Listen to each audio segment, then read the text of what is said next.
নমস্কাৰ সকলোলৈকে। গাটো বৰ ভাল নাই, মাতটো ইগন'ৰ কৰিব। জ্বৰ নৰ্মেল আছে, যিটো ভাইৰেল ফিভাৰ হৈ আছে চবৰে তেনেকুৱা হৈ আছে। আবেলি বিৰাট কিবা এটা চাটপটা খাবলৈ মন গৈছিলে।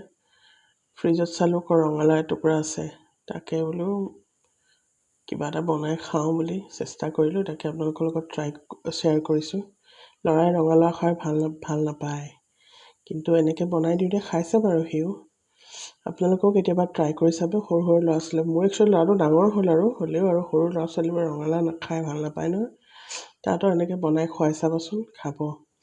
ৰঙালাওখিনি প্ৰথমতে কাটি ধুই লৈ ধুনীয়াকৈ ৰুকি ল'ব। তাতে মই একচুৱেলি আজি শনিবাৰ কাৰণে নহৰু আদা পিঁয়াজ চিয়াজ একো নাই দিয়া। তাতে জলকীয়া মিহি মিহিকৈ কটা জলকীয়া দিলোঁ, ধনিয়া পাত আৰু জালুকৰ গুড়ি অকণমান দিলোঁ।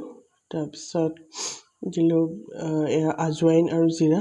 তাৰপিছত ময়দাৰ বদলি মই পিঠাগুড়ি দিলোঁ, আৰু বেচনো নাছিল সেইকাৰণে পিঠাগুড়িকে দি দিলোঁ। তাৰপিছতে ধুনীয়াকৈ সানি ল'লোঁ, নিমখ দি পিনি, হালধিও নাই দিয়া।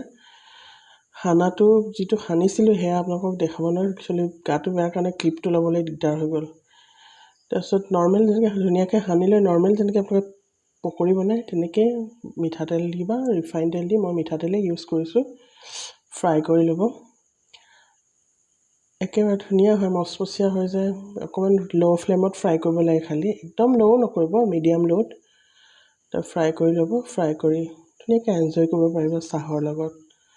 আপোনালোকে ভাতৰ লগত খাব বিচাৰে ভাতৰ লগতো খাব পাৰিব, ভাল লাগে। খাই চাবচোন, কেতিয়াবা ট্ৰাই কৰিব। সৰু ল'ৰা ছোৱালীবোৰে খাই ভাল পায়, এনেকৈ খুৱাই চাবচোন। এনজয়। ধন্যবাদ।